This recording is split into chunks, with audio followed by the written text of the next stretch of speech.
നമ്മളെ ഒരാൾക്ക് പൂ കൊടുക്കുമ്പോഴേ നമുക്ക് തിരിച്ചതൊരു പൂന്തോട്ടമായിട്ട് കിട്ടും.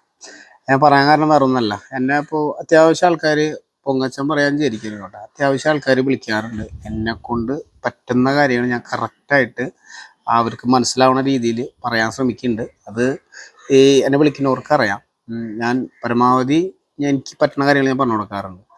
അതേപോലെ തന്നെ നമ്മുടെ കയ്യിൽ ഒതുങ്ങാത്ത കുറേ കാര്യങ്ങളുണ്ട്. കാരണം ഈ വയറിംഗ് എന്നൊക്കെ പറഞ്ഞു കഴിഞ്ഞാൽ നമ്മൾ പഠിച്ചതിനേക്കാളൊരു 10 മടങ്ങിനി 10 മടങ്ങൊന്നല്ല, ഇനി കിടക്കണുള്ളൂ പഠിക്കാൻ അറിയാനായിട്ട്. നമുക്ക് അറിയും കൂടി ഇല്ല. അങ്ങനത്തെ കുറേ കാര്യങ്ങളാണ് ഈ വയറിങ്ങിലുള്ളത്.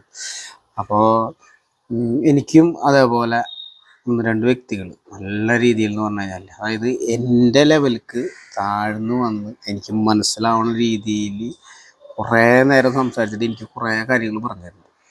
അപ്പോൾ നമ്മളെന്താണോ നമ്മളൊരു പ്രതിഫലം ആഗ്രഹിക്കാതെ നമ്മളോട് സംശയം ചോദിക്കുമ്പോൾ ഒരാൾക്ക് പറഞ്ഞു കൊടുക്കാനുള്ള മനസ്സുണ്ടാവുക എന്ന് പറഞ്ഞാൽ വലിയൊരു കാര്യമാണ്. അപ്പോൾ ഞാൻ എല്ലാവർക്കും എന്നെക്കൊണ്ട് പറ്റുന്നത്, എന്നോട് കുറേ പ്രൊഫൈലിൻ്റെ റണ്ണിങ് പ്രൊഫൈലിൻ്റെ ആയാലും കുറേ കാര്യങ്ങൾ ചോദിക്കാറുണ്ട്. പ്ലംബിങ്ങിൻ്റെ കുറേ കാര്യങ്ങൾ ചോദിക്കാറുണ്ട്. എനിക്ക് പറ്റുന്ന രീതിയിൽ അവർക്ക് അറിയാവുന്ന മനസ്സിലാവുന്ന രീതിയിൽ ഞാൻ പറഞ്ഞു കൊടുക്കാറുണ്ട്. അതേപോലെ തന്നെ എനിക്കും കണ്ടമാനം ഉപകാരങ്ങൾ ചിലരിൽ നിന്ന് ഉണ്ടാവാറുണ്ട്. കാരണം എനിക്കറിയാത്ത കുറേ കാര്യങ്ങൾ ഞാൻ അവരെ ചോദിച്ച് മനസ്സിലാക്കുന്നുണ്ട്. അത് മനസ്സിലാക്കാമെന്ന് പറഞ്ഞു കഴിഞ്ഞാൽ നമുക്കൊരു ക്ലാസ് പോലെയാണ് എടുത്തത്. അത് പ്രത്യേക ഒരു രസമാണത്, ഒരു സന്തോഷം എന്നൊക്കെ പറഞ്ഞിട്ടില്ലേ. ജസ്റ്റ് അത് നിങ്ങളായിട്ടൊന്ന് പങ്കുവയ്ക്കണമെന്നുണ്ടായിരുന്നു. അപ്പോൾ നിങ്ങളുടെ അഭിപ്രായം പറയാൻ കുറിച്ചിട്ടുള്ളതൊക്കെ. ഓക്കെ.